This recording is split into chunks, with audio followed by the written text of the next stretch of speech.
Hey, good afternoon, good afternoon, good afternoon. Welcome, everyone. Welcome to another time here. Welcome to another time at the book club. We're going to do this every Sunday afternoon at 2 p.m. West African time. And it's opportunity just to share life together, do life together. And we're using a book to do that. Uh, this is our sixth book we're looking at in the book club. We'll just read through a book, discuss the book, try to get things, share life, do life together through the book. The book we're looking on right now, which we've been looking on since July, first Sunday of July 2023, is The Good Life. The Good Life. The Good Life by Robert Waldinger and Marc Schulz. That's what we're looking at. And it's 85 plus years study of human development, human adult development, trying to look for what makes for the right optimum human adult development. Several studies have gone on children development, but this looks like adult development as we go from being children to adolescents, young adults, midlife, late life, and centurion. Just trying to look at, from other people's life, gain the benefit of experience to know how to do life well, how to do life right, such that we can have both the length of life and the width of life, longevity and the quality of life, and the results, of a study is that what makes that happen is relationship. It's about having the right relationship in our life, the right connections in our life, and the quality of those relationships, the quality of those connections. That is what will ensure, guarantee, help us to have a longevity of life. We don't die before our time. And also, not just having a longevity, but having a quality longevity, one that we enjoy in terms of health, in terms of health, in terms of happiness, in terms of joy, in terms of being fulfilled in life. you know so it's relationships, having the right relationship in the different facets of our life, and also the quality of those relationships. The two are important. The one thing is to have the relationship, but it's not just having the relationship, but having the quality relationship, quality of the interaction, quality of the connections. You know, that's what we've been learning and studying from the book, looking at what it takes to do that. We've talked about the need to be socially fit. Social fitness is the ability to create relationship and keep existing one. And so if you're one that has problem creating relationship or maintaining existing one, then you are not socially fit. You have a problem with your social fitness, and you then need to do exercise to get the right fitness for your life. Otherwise, you'll be lonely. Otherwise, you'll not be able to get the benefit, the ingredient, the what you are supposed to feed from the relationships in your life, or the relationship you're supposed to have in life. So that's what we've been looking at, how to get you to have the right social fitness so you can have the right social integration in your life. And we've looked at several concepts. We've looked at loneliness, what it is. We've looked at social universe. We've looked at several things. But right now we're in chapter 7 of the book, and it talks about the person beside you. We're talking about the person beside you. And that person beside you could be your spouse, your children. It could be your neighbor. It could be your office associate. It could be those working for you, those who you work for, but being able to relate on a one-on-one basis. That's what we're looking at. Obviously, the main focus is on relating with your spouse or relating with your partner or someone you're courting, someone you're looking to be as a partner for life, but the same thing, that we're discussing in that wise will affects every other relationship in our life. It just works across the spectrum. So we're looking at the whole spectrum of relationship on a one-on-one relationship. That's what we're pretty much looking at in chapter 7. We've done two sections in chapter 7. This is going to be our third one. And it seems like we're probably going to have up to 6 sections in chapter 7 before we're done. Like I always say, we're not in a hurry. We're going to take the time that it takes to get the fullness of the benefit from the chapter. Thanks, King's Daughters. Happy to have you here. I hope you do enjoy our time together. Thanks for stopping by. I pray that you get blessed by that which we share. God bless you. So we're not gonna be in a hurry. We're gonna take our time, to soak it in. I love soaking it in. I love doing things precept by precept, line upon line. Never in a hurry. We're not going to rush it. We're just going to get everything that we can get, because the importance is not the number of books that we read. Like I gotta say all the time, it's the way the book is changing us, is who we become as a result of reading the book, as a result of spending this time together. The changed life, how it is changing our lives for good, is what's important. So we'll soak all that we need to soak, if only just to make us who we ought to be, if only to help us to become the fullest version of all that we're created to be, that we can use the potentials in our life, that the potentials in our life will not be in vain, that we'll enjoy relationship in this life, get the benefit of relationship in our life, and even be able to help other people, like I get to do all the time. I do have slides. I'm going to bring up my slides here, and we'll run through the slides and, have our discussion for today. Again, internet live, you don't get the benefit of seeing the slides because that provision is not on Instagram live, but you don't need the slides. Just having me, it will be more than enough than the slides. But if you do want to see the slides, they'll be on YouTube live. Then reside on YouTube after that. It would also be on Facebook when we're done. It's also my blog site. If you look for uncleaki.com, you would see my blog site. So you can get the slides on any of those. But let me bring up my slides here and we'll run this.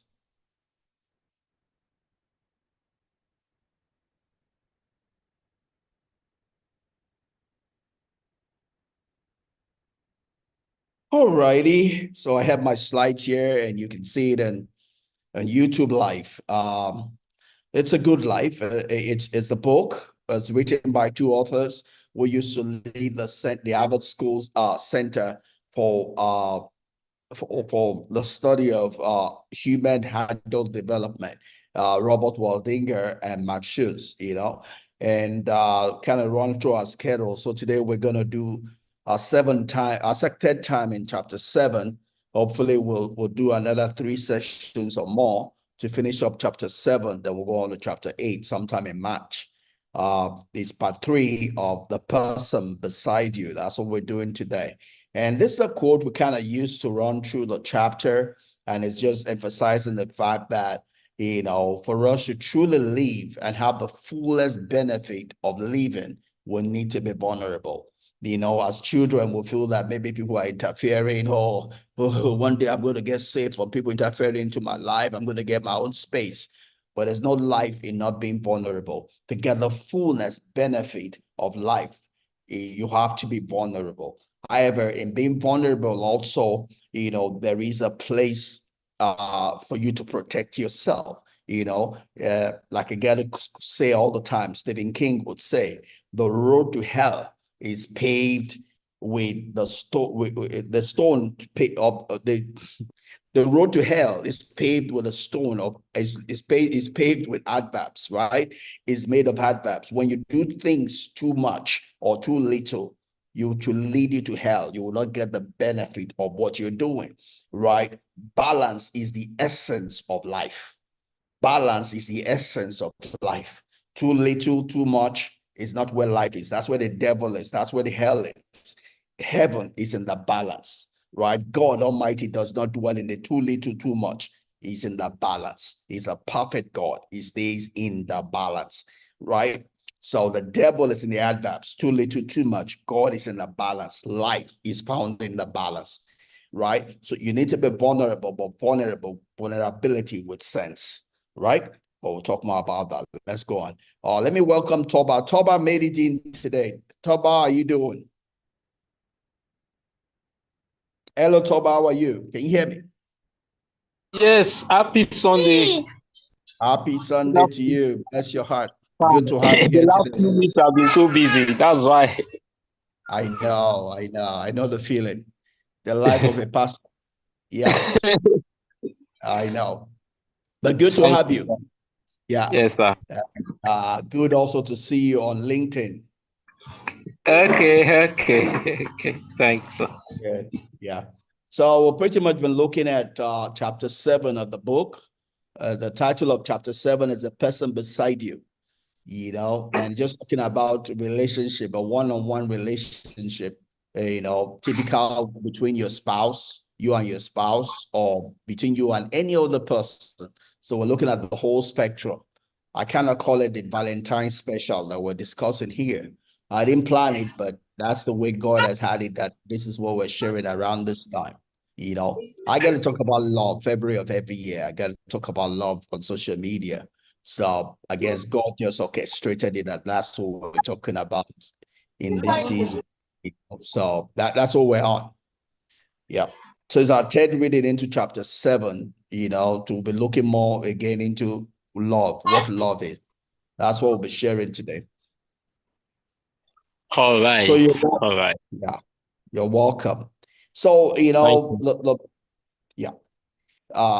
So when it comes to relating with someone else, we need to understand that that person is different. It's different from you and it's different from every other person. Where marriages fall apart is because someone wants to make the spouse like someone else.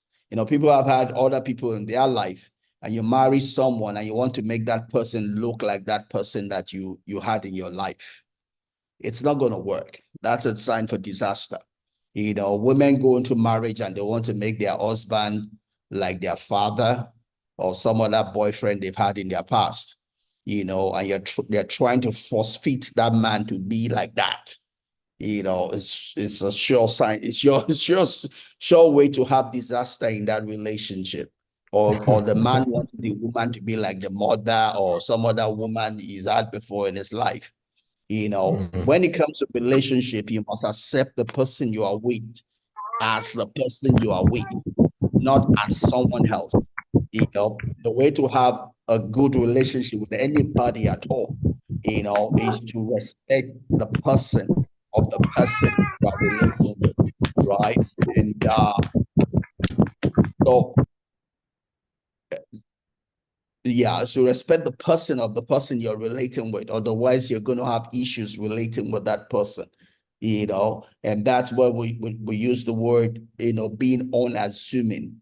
The lazy thing to do when we are relating with someone else is to stereotype. Oh, he's from the East, so all the people from the East do this.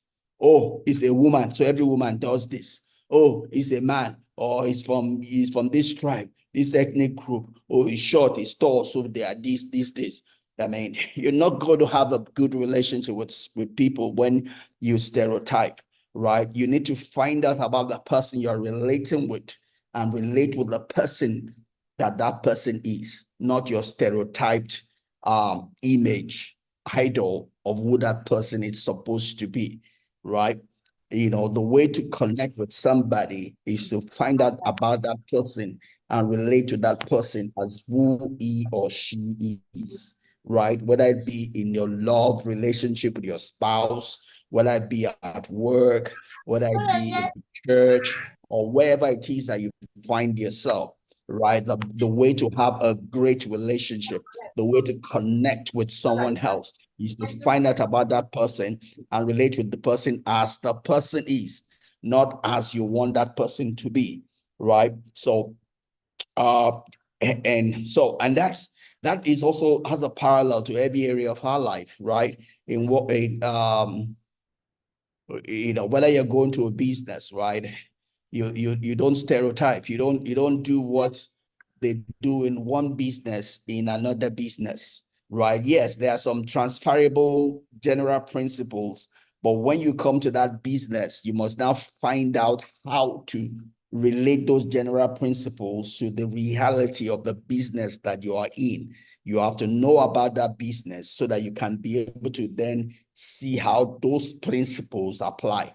But if you just apply them without knowing those principles, without knowing where you're trying to apply it, you're going to have a failure, right?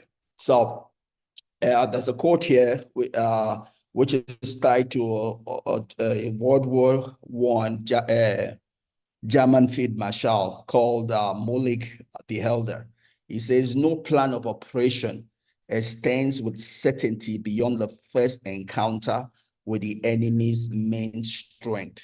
He says that if you have a plan, whatever theory you brought into sphere, it will all need to be tweaked, adjusted to face the reality on ground. Someone wrote about that before he had children. He had 6 theories. But now that he has children, he has no theory, right? Because no matter what theory you have before you have children, you have to face the reality of who your child is. Only after that can you then see how those your theories might apply to that child. But it will not be a one-to-one correlation because every child is different. Same way you might have all the theories about how to relate with a spouse, right? But you have to then bring those theories and adjust them to the reality of who your spouse is, not try to force fit those principles or those ideas on your spouse. You must know who your spouse is and find out how those principles or those ideas might apply. Otherwise, you're going to have a problem, right? It's not about the principle, it's about the connection. It's about robbing your spouse the way your spouse needs to be robbed, not the way you want to rob your spouse. When you are relating with someone else, it's not about you. It's about that person you are relating with, right? So that ties again to the third habit, the third habit of Stephen Covey. Stephen Covey will say that you need to understand before you seek to be understand, right? You have to understand the person you are relating with before you can seek for that person to understand you. You have to know the person you are relating with and see how that person takes, what works for that person, right? Because only then can you then relate or connect with that person. Because until you connect with that person, you cannot communicate with that person. You cannot relate with that person. Your heart and the person's heart cannot meet, right? When two hearts meet, is connection. But for that connection to take place, there must be a sense, a level of understanding, such that only when there's understanding can there then be connection, right? So that's important. That ties again to Sun Tzu's one of Sun Tzu's principle. Sun Tzu wrote the book, The Art of Warfare. And he says that when it comes to warfare, there's a need to know yourself and know the person that you are battling with. In this case, though, we're using the word battle and warfare, we're talking about relationship. It's not necessarily a warfare, but it's also a warfare. Call it a love warfare or a love battle, a battle for each other's heart, a battle for connection. For that to take place, for you to win the connection that you're looking for, you must know yourself and you must know the person you're trying to connect with. He says, if you only know yourself, you are not guaranteed to connect all the time.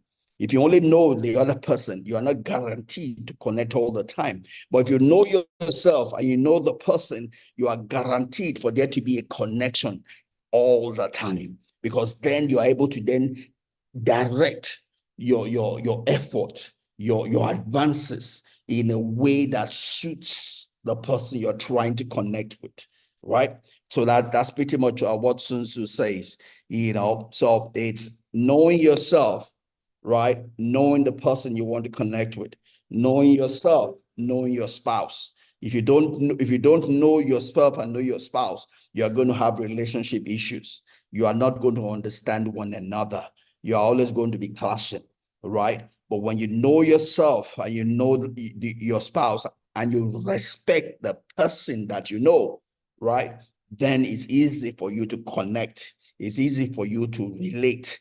It's easy for you to go above these small things, right? And you can then have a life-giving, healthy relationship in your home, right? You can have a happy home, a prosperous home. You can have a paradise in your marriage, right? When you know yourself and you know your spouse and you respect yourself that you respect your spouse that you know. I mean, respect doesn't mean that you like everything that you know about yourself or like everything that you know about your spouse, but you have to respect what you know. Otherwise, you're going to have a problem, right? You have to respect what you know, right? And relate right with what you know. Otherwise, if you want a happy home, right?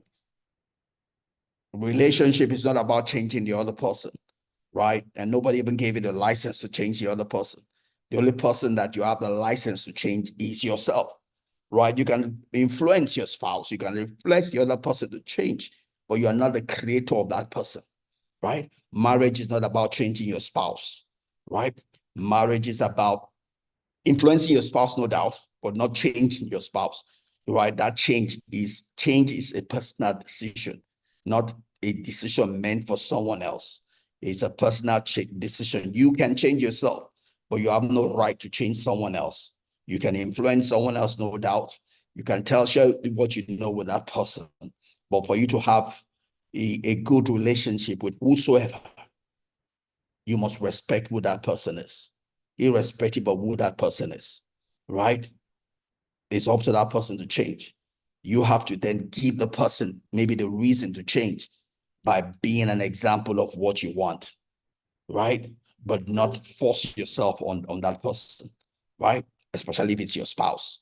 If you want to have a healthy or want to have a healthy relationship, a life-giving relationship, you must respect your person that you know. Even you yourself, even though you know yourself, you are not perfect. You have weaknesses, you have strengths, right? You have ways to go. You have not arrived home yet, but you must respect what you have. You must respect who you are, right? Because if you don't respect who you have, then you have what we call a low sense of self, a low self-esteem.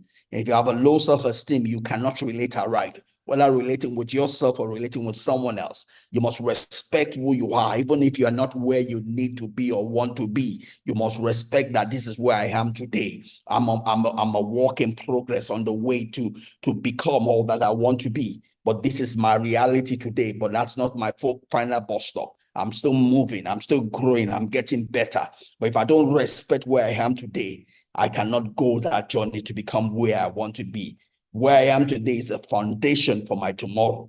If I don't recognize where I am today, then my tomorrow has no foundation to stand on, right? Same thing for my spouse that I'm relating with. I might not necessarily like what I know, but I must respect it. This is where my spouse is today. And my spouse is not going to get better unless I respect who my spouse is today and relate with who my spouse is today are right? Respect that person and relate right with that person, right? Yes, maybe trusting the person will get better, but that is not my job. My job is to respect who I find today. And love has a way of influencing. If you love that person where that person is today, that person on his or her own will seek growth, will seek to get better. Love is like wine.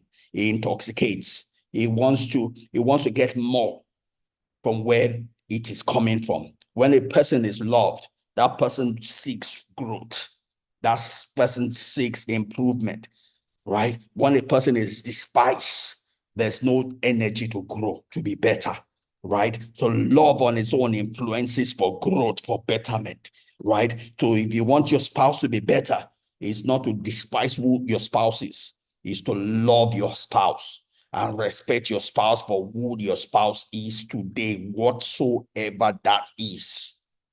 You must respect the person because love, that's what love does, right? Love does not despise. Love loves. You know, for Christians, the Bible will say, Romans 5:8, that while we're yet in sin, God did not despise us. We're yet in sin, dirty. He came down and accepted us in our sin, right? His love for us in our sin is the reason why we sought to come out. He did not say, come out 25, I love you. He loved us in our sin. We talk about the prodigal son. The father ran to the prodigal son. They say, hey, come, go have your bath before I hug you. Go and clean up, go and change clothes, and I'll hug you. That's not love. While the son was yet away in his rag and he was smelling dirty, the father ran to the prodigal son and hugged him in his dirty state, in his rag, in his smelly state, right? That's what love does, right? So if you're going to love somebody, especially your spouse, your children, you have to know who they are and love them where they are, not where you want them to be. Love them where they are. Respect their person. Your love will do the wonder on its own, right? So that's important. So the pursuit of intimate connection is not without its assets, obviously, right? By opening ourselves to joy of loving and being loved, we risk being hurt, right? By being vulnerable, you risk being loved. By doing what you believe is right and is right doesn't guarantee that the person you are loving will immediately respond, right? The person you're loving doesn't guarantee the person you're only responsible for yourself, right? But the truth is that if you do it long enough, if you believe in what you do, that person will respond right. But there's no telling how long it will take for that person to, right? It's just like a rock, right? The first eating on that rock doesn't crack the rock, right? The second doesn't necessarily crack the rock. But at some point in time, there's already damage. There's a crack already occurring on the inside of the rock. You don't see it while you are still eating on the outside, but it's already getting weakened by each hammering of that rock. So if you're doing the right thing for your spouse or someone else, anybody it is that's related with you, that you might not get the immediate response back of love, right? But if you believe in this principle, you stay at it. You respond, not to react. You stay at doing the right thing. That's what principled people do, right? They respond, they don't react. You keep hammering that rock. That rock is breaking, even though it's not visible to you. There's a crack already taking place on the inside, right? So it might hurt you when you are still doing that. When someone you love is not responding to your love, it's not necessarily easy, right? But the way to get it, to do it right, there's no other way to do it right. There's no other way to get the result. There's no other way to be happy but to love. Love is the way, right?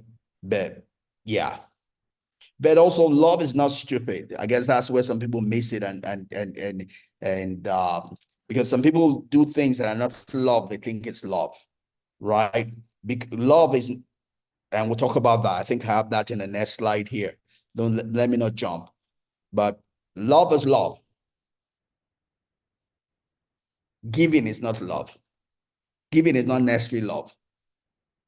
Love gives. But because you give doesn't mean that you love. Someone says, because I sent her to school and she doesn't want to marry me, I'm hurt. When you were sending her to school, was it love that sent her to school? Did you love her or you wanted her to be your slave? Did you love yourself while you were loving her? Did you know yourself? Did you know the person you're sending to school? If the person does not marry you or is not your spouse, will you still send the person to school? There's always love never loses. If you truly love that person, then you let that person go. Love does not imprison. Love really. However, there's no way I can say in any way that when you love, you, as much as you open yourself to receive, to be loved back, you could also be hurt through that same channel. But love is worth it, right? And when you grow in love, then you would know that, like I said earlier on, that love is the way. It might not appear so, but it is the way. There's a crack taking place, right? But you have to stay. You have to stay the journey, stay the time it takes for the rock, for that crack on the inside to be shown on the outside, right? It's a process, and you have to stay to get the benefit of the process, you know? All right, let me move on this.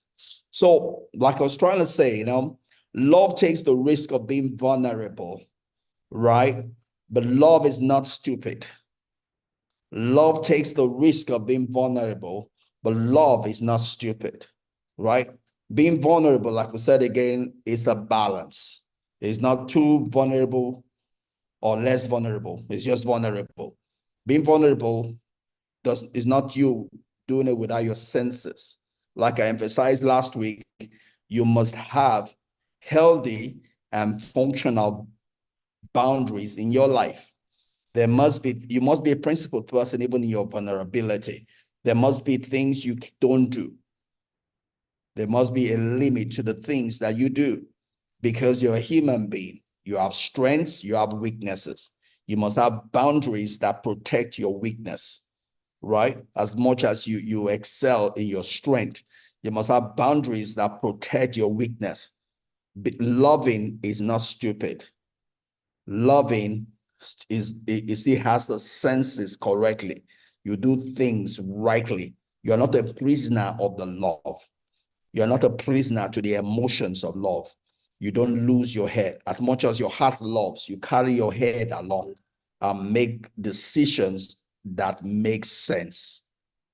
Love is not stupid. Yes, love is kind, right?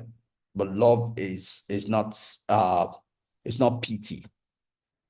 Love is not being a prisoner to your emotions, right? And we'll talk more about that. So as much as love takes risk, love is not stupid, right? Love has boundary conditions. Love has things it would not go beyond. As much as God loves the whole world, God's love still has boundaries, right? It says, I present to you a life and death. You choose. Although I love you, I'm not going to choose for you. You choose, right? Love does not imprison, right? Love still respects the decision of the subject of its love, right? Of the object of the love, right? So giving is not necessarily love, though love is given. Love gives, but just because you are giving doesn't mean you love the person you are giving to. Just because you send someone to school doesn't mean you love the person, right? And if you truly love the person, you will respect the person's decision. The person decides not to marry you or return back to you what you have given. Because love gives without expecting anything in return. Love gives, but does not imprison the person or the object of the gift or giving, right?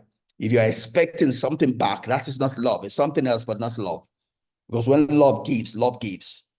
It's not a bargain to receive something back, right? Yes, giving, love gives, but not all giving is love, right?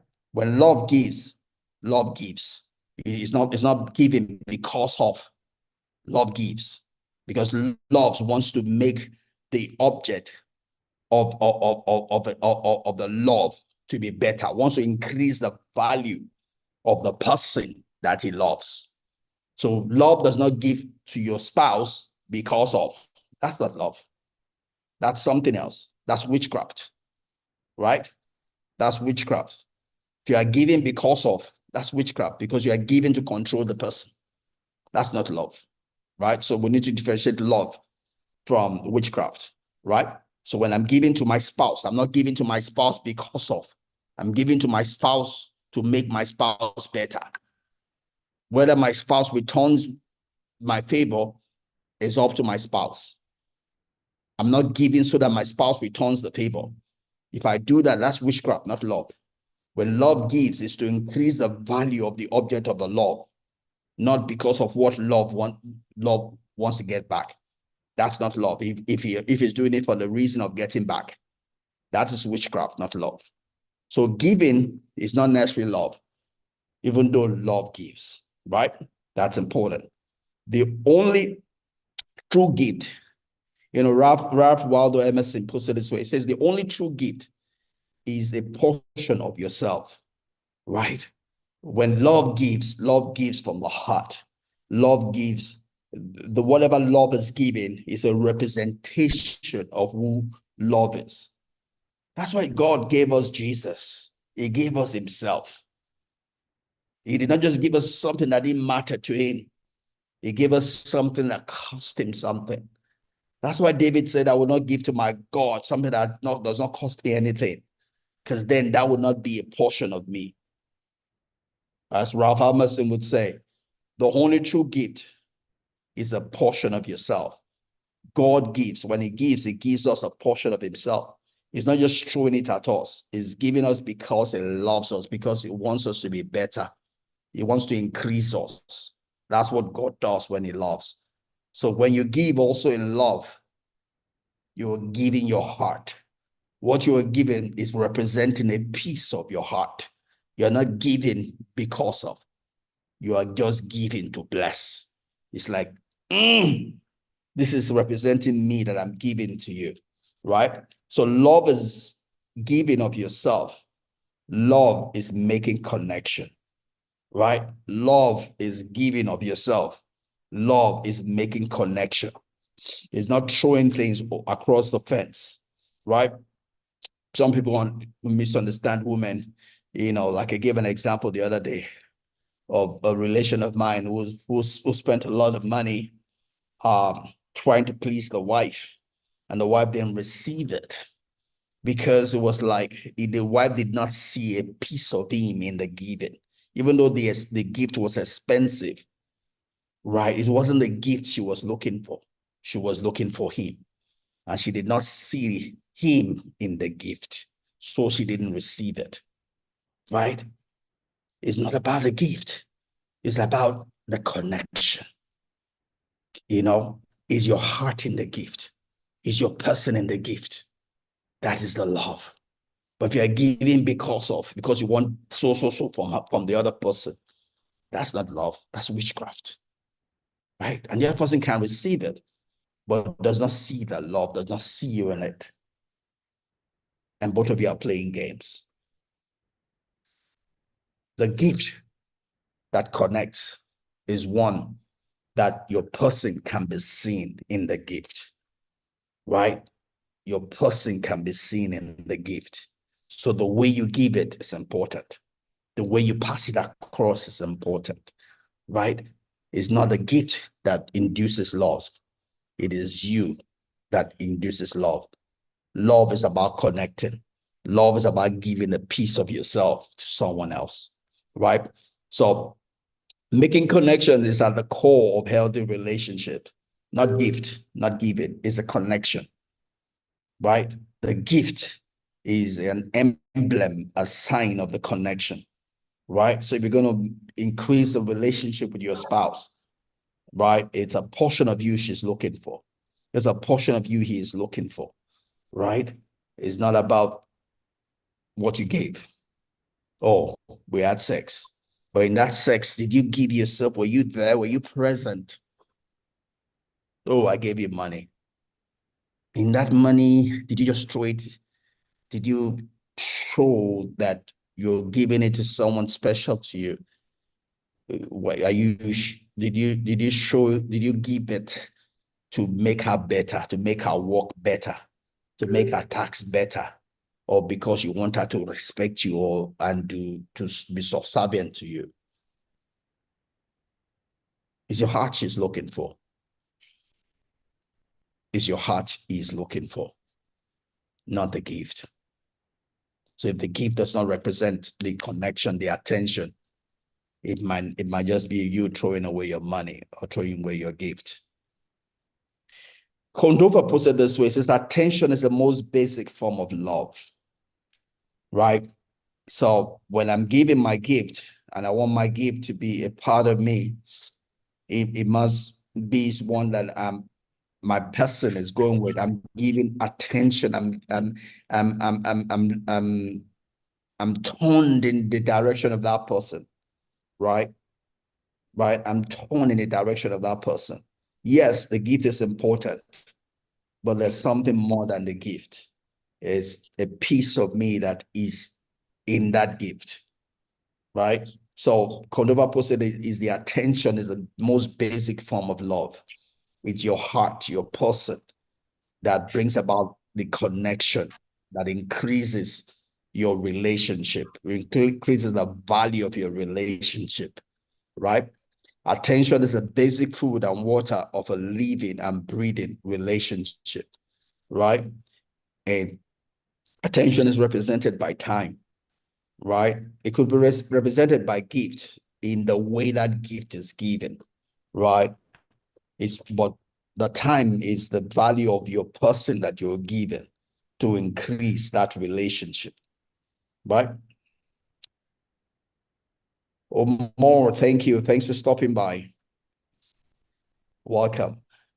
So without attention, no relationship, no matter how strong, can survive, right? Without spending time with one another, without being turned to one another, without, showing that you're consigned, you're present in that relationship, your relationship will only deprecate, right? So again, giving is not necessarily love, but love gives. And love does not just give items, it gives time, it gives attention. Even when it gives gifts, it's a representation of a piece of you that you are giving to that person that's represented by that gift. So the way you give it makes a lot of difference, right? I'll go on. All right. So I think that's pretty much all I'm going to share from the book today. Um, Feel free if there's any question you have for me on anything I've said, and I can answer you. I'm trying not to pass my time. What I've also done is I've been sharing some nuggets from a piece which talks about 12 basic rules for long-lasting relationship. 2 weeks ago, we shared 4 of those. We shared another 4 last week. The last 4 we're sharing today on this. Just things around that'll help you generally on relationship, as an addition to what we're sharing from the book. So I'm pretty much done with the piece from the book today. I'm going to take the last 4 on this today, and we'll just look at 2 quotes and we'll be done. Feel free, I'm on any of my channels. If you have any question on anything I've shared or anything you want to add, that'd be great. I do have a marriage community on Facebook, Marriage Minute. If you look for it, you'll find it. And anywhere you find me, feel free to add to whatever it is that we're sharing here. So here, basic rules for long-lasting relationship. One is that you need to be become a psychotic optimist, right? You have to believe in yourself. Again, it's what we shared earlier on. When it comes to relationship, you must know yourself and respect who you know about yourself, irrespective of what it is that you know about yourself. You're not a finished product. Who you are today is a foundation of your tomorrow. If you don't appreciate what you have today, you will have no tomorrow, because your tomorrow only sits on the foundation of who you are today.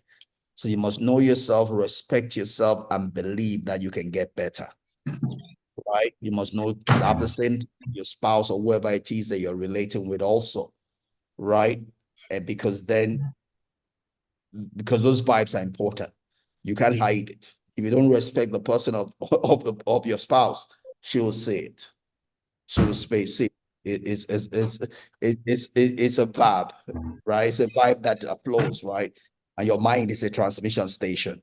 Whether you talk or not, it can be seen, right? So to you relate right with your spouse or anybody at all, is know yourself, know that person, and respect who you know and relate accordingly, right?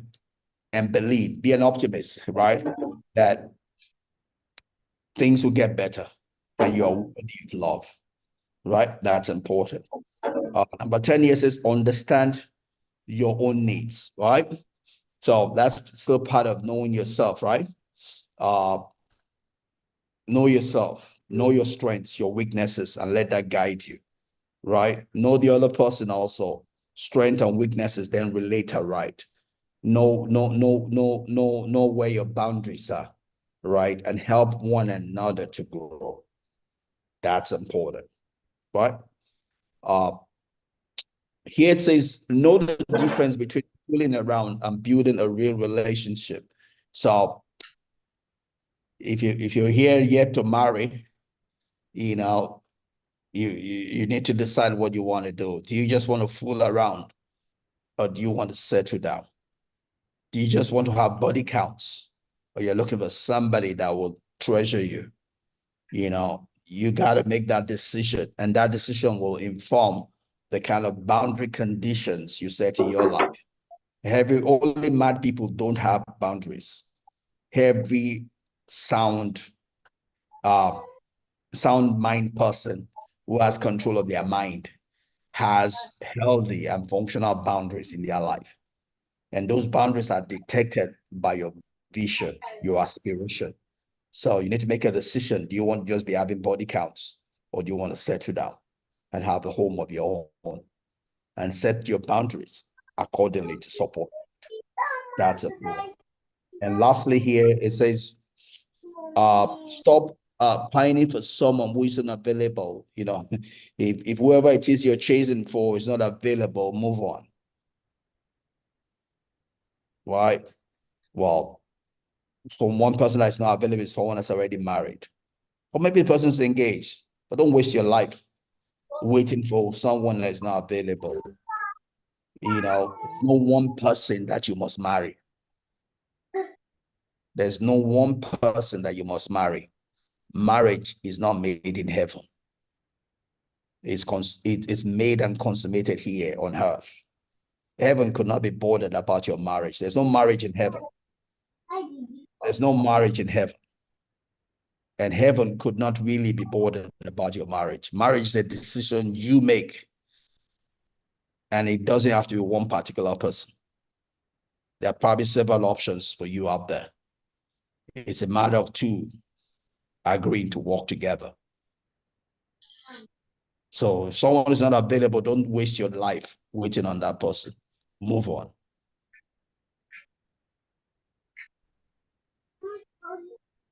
All right.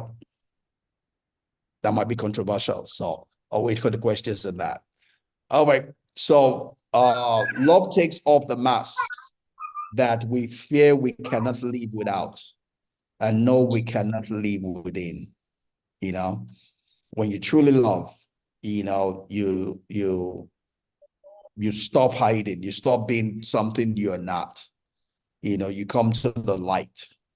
Love allows you to be yourself, you know, especially when you live in an environment that you're loved. You know, you desire to be better. You desire growth, you know. And lastly, love is unselfish. It is not an emotion, though it may be expressed with an emotional content. Love is not an emotion, it's a decision, right? True love combines the rational aspect of outgoing concern, desire to help, serve, give, or share, along with sincere, concerned, affectionate feeling. That's Albert W. Armstrong. And we'll probably go share a lot of things from Albert W. Armstrong. I love him. You know, I've picked a lot of things from him. anyways, that's all I have for today. I have Toba here. So Toba, any question for me? Did you anything I didn't say well in all I said? Anything you want to No, question me on? no. None. Good, good. So I Yeah, said it all. yeah. All right. Thank you. Thank you. Thank you. All right. So You're I'm gonna welcome, shut sir. this down here then. Uh we'll be back next Sunday, God willing. Amen. All right, sir. All right. All right. Take care. Have a great week. Shalom. You too, sir. Yeah, Right. Thanks. Yeah. Bye. nice.